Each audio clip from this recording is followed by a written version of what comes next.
നമ്മുടെ പുതിയൊരു വീഡിയോയിലേക്ക് എല്ലാവർക്കും സ്വാഗതം. ഇന്ന് ഞാനൊരു പഴയകാല റെസിപ്പിയുമായിട്ടാണ് വന്നിരിക്കുന്നത്. എൻ്റെ ഉമ്മയൊക്കെ പഴയ കാലത്ത് ഉണ്ടാക്കി തരുന്ന ഒരു അടിപൊളി ടേസ്റ്റുള്ളൊരു റെസിപ്പിയാണിത്. എല്ലാവരും ഒന്ന് ട്രൈ ചെയ്ത് നോക്കുക.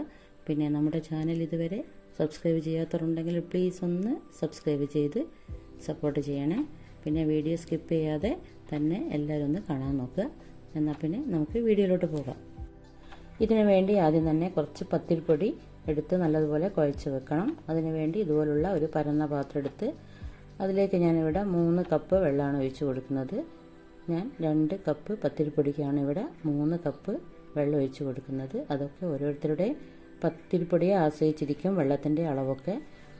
പിന്നെ അത് തിളച്ച് വരുമ്പോൾ അതിലേക്ക് ഒരു 1/4 ടീസ്പൂൺ ചെറിയ ജീരകവും ഏലക്കായും കൂടി ഒരുമിച്ച് പൊടിച്ചതാണ് ഞാൻ ഇട്ട് കൊടുത്തത്. പിന്നെ ആവശ്യത്തിനുള്ള ഉപ്പ് ഇട്ട് കൊടുക്കുക. എന്നിട്ട് നമ്മുടെ പത്തിരിപ്പൊടി കുറേശ്ശെ ഇട്ട് നല്ലതുപോലെ പത്തിരിക്കൊക്കെ കുഴയ്ക്കുന്നത് പോലെ തന്നെ, നൈസ് പത്തിരിക്ക് കുഴയ്ക്കുന്നത് പോലെ തന്നെ, വാട്ടുന്നത് പോലെ തന്നെ വാട്ടിയെടുക്കുക.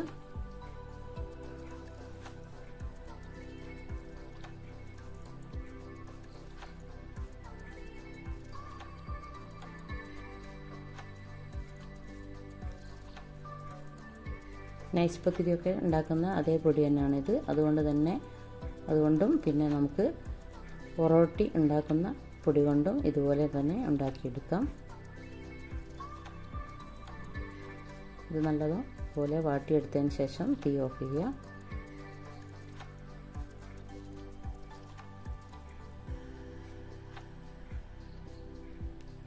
ഇനി ഇതൊന്ന് തണയാൻ വേണ്ടിയിട്ട് വെക്കണം. അത് കുഴച്ചെടുക്കാൻ വേണ്ടി തണയണം.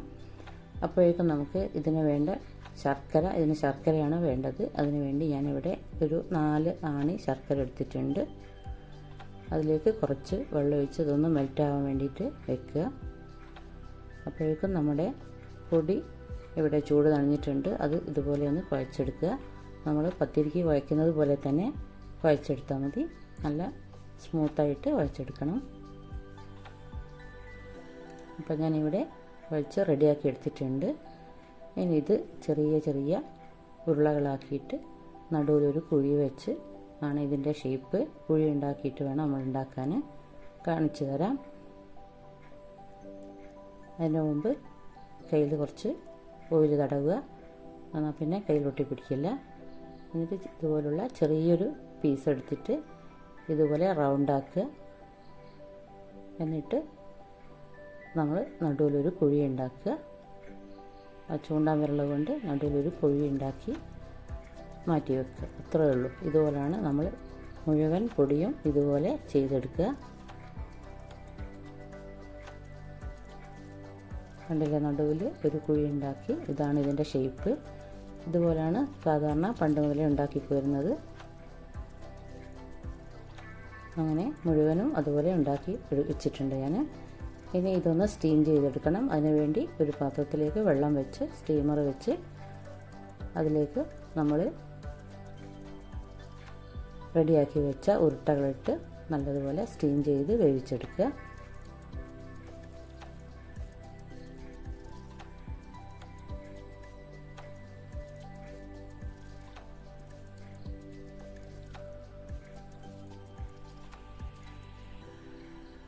ഒരു 15 മിനിറ്റ് വരെയെങ്കിലും ഇതൊന്ന് സ്റ്റീം ചെയ്തെടുക്കണം. അപ്പോഴേക്കും പാകത്തിനുള്ള കുക്കായി കിട്ടും.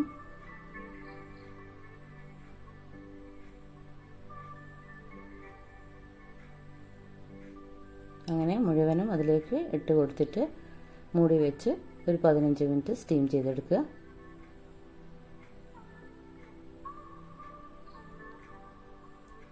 അപ്പോൾ 15 മിനിറ്റിന് ശേഷം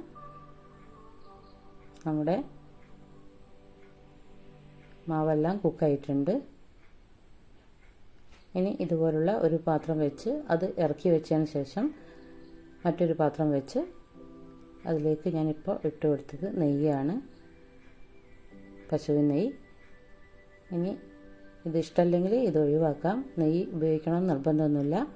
അതിലേക്ക് ശർക്കര ഒഴിച്ചു കൊടുക്കുക. നെയ്യ് ഉപയോഗിക്കാത്തവർ ഇതുപോലുള്ള ഒരു പാത്രത്തിലേക്ക് ആദ്യം തന്നെ ശർക്കര മെൽറ്റ് ചെയ്തത് നല്ലതുപോലെ അരിച്ച് ഒഴിച്ചു കൊടുക്കുക.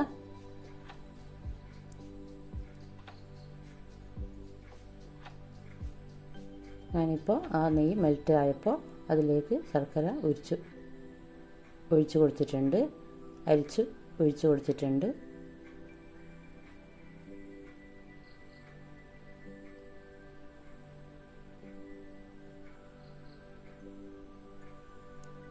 ഇനി അതിലേക്ക് ഞാനിടുന്നത് തേങ്ങയാണ്. ഒരു തേങ്ങയുടെ പകുതി ചിരകിയെടുത്ത് ഇതിലിട്ട് കൊടുക്കുന്നുണ്ട്.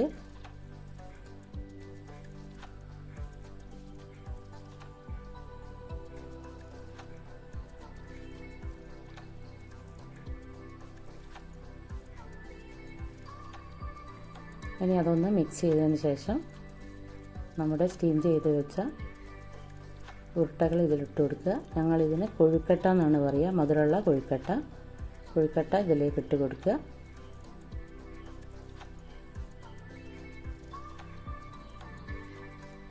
നല്ല ടേസ്റ്റുള്ളൊരു പലഹാരമാണിത്.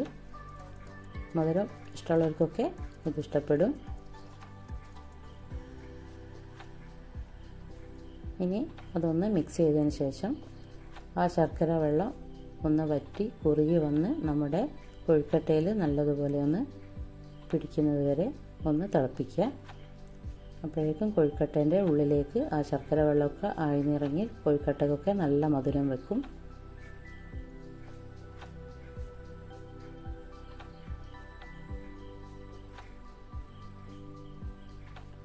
ഇനി ഒന്ന് കുറച്ച് നേരം അതുപോലെ ഒന്ന് തിളയ്ക്കാൻ വെക്കുക.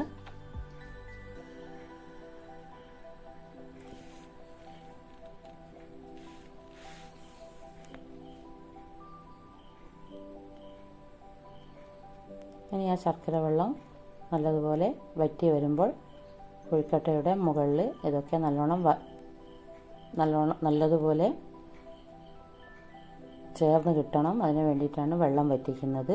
തേങ്ങയും ശർക്കരയൊക്കെ നല്ലതുപോലെ വറ്റി വരുമ്പോൾ തീ ഓഫ് ചെയ്യാം. ഇനി നമുക്ക് ഇതുപോലുള്ള ഒരു പാത്രത്തിലേക്ക് സെർവ് ചെയ്യാം. കണ്ടില്ലേ, ശർക്കരയും തേങ്ങയൊക്കെ നല്ലതുപോലെ കുറിയതുകൊണ്ട് നമ്മുടെ കൊഴുക്കട്ടൻ്റെ മുകളിൽ ആ തേങ്ങയും ശർക്കരയെല്ലാം നല്ലതുപോലെ പൊതിഞ്ഞ് വന്നിട്ടുണ്ട്. അപ്പോൾ അത് കഴിക്കാൻ നല്ല ടേസ്റ്റ് ആയിരിക്കും. ഇഷ്ടപ്പെട്ടിട്ടുണ്ടെങ്കിൽ എല്ലാവരും ഒന്ന് ലൈക്ക് ചെയ്യുക, മറ്റുള്ളവർക്കൊക്കെ ഒന്ന് ഷെയർ ചെയ്ത് കൊടുക്കുക. ഇത്രയേ ഉള്ളൂ നമ്മുടെ വീഡിയോ, ഇന്നത്തെ വീഡിയോ. ഇനി അടുത്ത ഒരു വീഡിയോയുമായിട്ട് ഞാൻ വീണ്ടും വരാം. Thank you.